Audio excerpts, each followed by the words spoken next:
2024 পরবর্তী ফ্যাসিস্ট হাসিনা পালিয়ে গেছে। হাসিনার যে আজকে যে স্কিম দেওয়ার কথা ছিল সারা বাংলাদেশে তার স্বৈরাচার এবং তার দোসরকে এগিয়ে আনার জন্য তারা একটি ভিপ দিতে চাইছিল, কিন্তু আপামর বাংলাদেশের সাধারণ জনতা তা মেনে নেয়নি। এই জায়গায় বসে সারা বাংলাদেশে যে অকারেন্স করেছে, 24-এর আন্দোলনে যে গণহত্যা করেছে, জাতীয়তাবাদী দল বিএনপি সহ সহযোগী সংগঠনের দলকে 16 বছর দমন, নির্যাতন এবং হত্যা জঘন্যতম কাজ এইখানে বসে বসে হয়েছে। তার আজকের এই ভিপকে বাংলাদেশের জনগণ মেনে নেয়নি।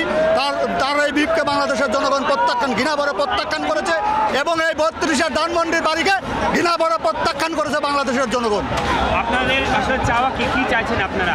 আমরা চাই এই স্বৈরাচারী দোসর হাসিনা বাংলাদেশে ফিরে আসুক। আমরা তাকে ফাঁসির মঞ্চে দেখতে চাই। যে অন্যায় করেছে, যে অবিচার করেছে, এই অবিচারের শাস্তি হাসিনাকে পেতে হবে, এটাই আমাদের চাওয়া।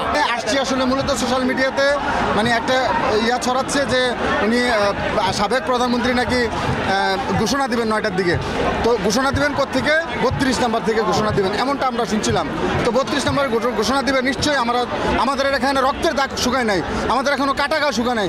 এখনই ঘোষণা দিবেন। এই বাংলার জমিনে এই ফ্যাসিবাদের বিচার হবে।